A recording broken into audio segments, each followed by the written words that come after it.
கர்த்தருடைய பரிசுத்த நாமத்துக்கு மகிமை உண்டாகட்டும். இயேசுவின் நாமத்தில் வாழ்த்துக்கள். பைபிளில் மரியாக்கள். நான் உங்களிடத்தில் ஒரு கேள்வி கேட்கட்டுமா? கேள்வி என்ன? பைபிளில் மரியாள் என்ற பெயரில் மொத்தம் எத்தனை மரியாக்கள் இருக்கிறார்கள்? சொல்லுங்க பார்ப்போம். ஆம், பைபிளில் மொத்தம் 6 மரியாக்கள் இருக்கிறார்கள். இந்த 6 பேரையும் எப்படி அடையாளம் கண்டுகொள்வது? இதோ விளக்குகிறேன், கேளுங்கள். பொதுவாக கிறிஸ்தவ கிராமங்களில் 6 ஆபிரகாம், 7 ஏனோக்கு, 8 டேவிட் இருப்பார்கள். வெளியூரில் இருந்து வந்து ஏனோக்கு வீடு எங்கே இருக்குது என்று கேட்டால் உடனே அது எந்த ஏனோக்கு என்று தான் கேட்பார்கள். எனவே 7 ஏனோக்கையும் எப்படி அடையாளம் காட்டுவது? ஒருவர் கடை வைத்திருப்பதால் அவரை கடைக்கார ஏனோக் என்றும், இன்னொருவர் மிலிட்ரி முடித்து வந்ததால் அவரை மிலிட்ரி ஏனோக் என்றும், இன்னொருவர் அடிக்கடி கட்சி மாறுவதால் அவரை ஏவுகணை ஏனோக்கு என்றும் அடையாளம் வைத்திருப்பார்கள். அதுபோல பெண்களை அவர்கள் பிறந்த ஊர் பெயரை வைத்து அடையாளம் கண்டு கொள்வார்கள்.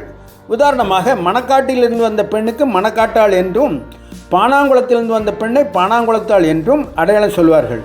இன்னும் ஒரே பெயருடைய பல பெண்களுக்கு அவர்கள் கணவன் பெயரை வைத்து அழைப்பார்கள். உதாரணமாக, ஒரு டீச்சர் பெயர் பாக்கியத்தாய், கணவன் பெயர் ஆரோன். எனவே ஆரோன் பாக்கியத்தாய் என்பார்கள். மேலும் வேதாகம நாடுகளில் பெரியவர்களை பெயர் சொல்லி அழைப்பதில்லை.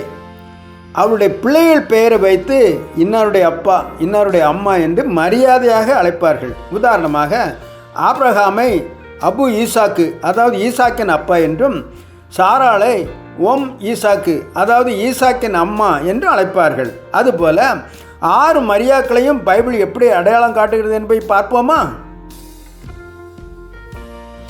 முதலாவதாக, இயேசுவின் தாயார் கன்னி மரியாள், virgin Mary, the mother of Jesus. இரண்டாவதாக, மகதலேனா மரியாள், மேரி மேக்தலீன், மத்தேயு 27:56. இந்த மரியாள் பிறந்த ஊர் பெயர் மக்தலா என்ற பட்டணம். இது கலிலேயா கடலின் மேற்கு கரையில் இருக்கிறது. எனவே ஊர் பெயர் வைத்து மகதலேனா மரியாள் என்ற அடையாளம் சொல்லப்பட்டுள்ளது. இந்த மரியாளிடமிருந்து தான் இயேசு 7 பிசாசுகளை துரத்தியிருந்தார். உயிர்த்தெழுந்த இயேசுவை முதல் தரித்தது இந்த மகதலேனா மரியாள் தான்.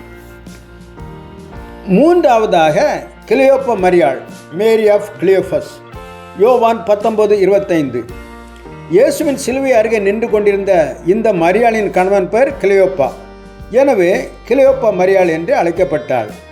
மத்தேயு 27:56 யாக்கோபுக்கும் யோசேக்கும் தாயாக மரியாள் என்று சொல்லப்படுவதும் இந்த மரியாள் தான். மத்தேயு 27:6 மற்ற மரியாள் என்று சொல்லப்படுவதும் இந்த மரியாள் தான். நான்காவதாக, பெத்தானியா மரியாள், மேரி ஆஃப் பெத்தானியா, யோவான் எழுதின சுவிசேஷம் 11:1. மார்த்தாள், லாசரு என்பவர்களின் சகோதரி மரியாள். நல்ல பங்கை தெரிந்து கொண்டாள் என்று சாட்சி பெற்றவள் இந்த மரியாள் தான். இயேசுவின் பாதத்தில் நளதம் என்னும் தைலத்தை பூசியதும் இந்த மரியாள் தான். ஐந்தாவதாக, மார்க் என்னும் பெயர் கொண்ட யோவானின் தாயாக மரியாள், Mary the mother of John Mark, அப்போஸ்தலர் 12:12. எபிரேய மொழியில் யோவான் என்றும் கிரேக்க மொழியில் மார்க் என்றும் சொல்லப்படும் இந்த மார்க்கின் தாயாக மரியாள் தான் இந்த மரியாள். எருசலேமில் உள்ள இந்த மரியாளின் வீடு ஒரு பெரிய ஜெப வீடு. பேதுரு சிறைச்சாலையிலிருந்து விடுதலையாகி வர அநேகர் கூடி ஊக்கமாக ஜெபித்தது இந்த மரியாள் வீட்டில்தான். ரோதை என்கிற வேலைக்கார பெண்ணின் எஜமானி இந்த மரியாள். இந்த மரியாளின் மகன் மார்க்கு தான் மார்க்கு நற்செய்தி நூலை எழுதியவர். பேதுருக்கு பிடித்த குடும்பம். ஆறாவதாக, ரோம் நாட்டு மரியாள், மேரி ஆஃப் ரோம். பவுலாகிய எங்களுக்கு மிகவும் பிரயாசப்பட்ட மரியாள், ரோமர் 16:6. ஊழியர்களை உபசரித்து உற்சாகமாய் உழைத்ததால் பவுலடிகளின் வாழ்த்துதலை பெற்றது இந்த மரியாள். மரியாள் என்பதற்கு கண்ணீர் என்று அர்த்தம். ஆங்கில மொழியில் மேரி என்றும், கிரேக்க மொழியில் மரியாள் என்றும், எபிரேய மொழியில் மிரியாம் என்றும் பெயர்.